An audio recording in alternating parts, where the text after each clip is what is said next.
शौक बिगाड़ुछि स्वास्थ्य निरापद नुहे इ सिगारेट। आम देश भारत तथा विश्व में दिनकु दिन बढ़ी चली फुसफुस कर्कट रोगी संख्या। ए मारात्मक रोगर मुख्य कारण होछि अत्यधिक धूमपान।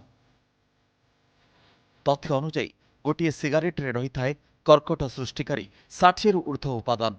तेबे धूमपान पई सिगारेट बदल में एवं युवपीढ़ी प्रथम पसंद पलटिछि इ सिगारेट। समस्ते यहाँ निरापद मणुवा बेले एथिजोगु सृष्टि होछि विभिन्न स्वास्थ्य समस्या। श्वासक्रिया संबंधी समस्या। इ सिगारेट्र एरोसोल रे थिबा रासायनिक पदार्थ फुसफुस रे प्रदाह सृष्टि करिपारे।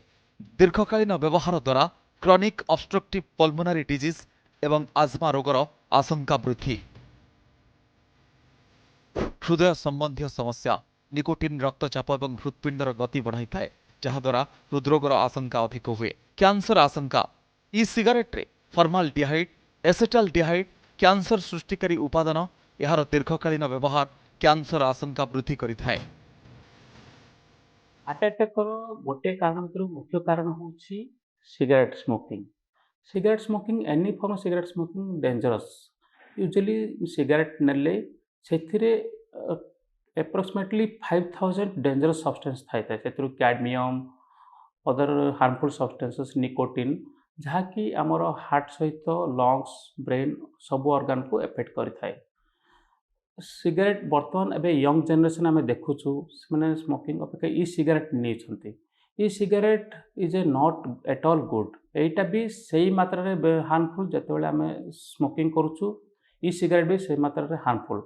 यंग जनरेशन मोस्टली से माने ए सिगरेट द्वारा एडिक्शन द्वारा माने एडिक्शन ये सेतेबेले लोकों को आम कन्विन्स करिया दरकार एवं यंग जनरेशन को आप कन्विन्स दरकार इ सिगरेटटा भल नुह। इ cigarette also harmful. It can cause heart attack stroke kidney failure even long term नेले आपनकर कैंसर टाइप रो भी सिम्पटम एवं आक्रांत होबार बहुत संभावना थाए। इ सिगारेट जहाको वेब्स किंबा इलेक्ट्रोनिक निकोटिन डेलीवरी सिस्टम मध्य कहा जाए। यह एक बैटेरी चालित उपकरण जहां निकोटिन फ्लेवरिंग एवं अन्य रासायनिक पदार्थ को गरम करी एरोसोल उत्पन्न करिथाए। व्यवहारकारी माने यहाकु श्वास माध्यम शरीर को नहीं थांती जहां परवर्ती मुहूर्त में स्वास्थ्य समस्या को नियंत्रण करे। इ सिगारेट रे व्यवहृत निकोटिन युवक मानकर मस्तिष्क विकास को प्रभावित करिथाए जहां स्मृति शक्ति ध्यान एवं शिक्षण क्षमता रे बाधा सृष्टि करे। यंग मानकर हार्ट अटैक हमारा मुख्य कारण है smoking stress and sedentary lifestyle. सेथि मध्यरु स्मोकिंग टा हला मोस्ट डेंजरस।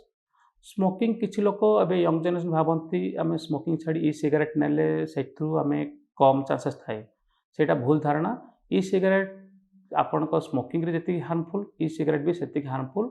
यंग जनरेशन माने सेथिरे आक्रांत होई थांती इ सिगरेट रे एडिक्शन है परे सेति पई हमर देखुछु young generation even 20 years 22 years stroke रो हार्ट अटैक हे आछंती सेथु इ सिगरेटटा गोटे मुख्य कारण। जदि के नौचंती इ सिगरेट आपण माने नियंतुनी एवं के जदि ये करूची प्रमोट करूची आपण को सेथु बारण करंतु। E cigarette not at all harmless. It is as harmful as the normal smoking.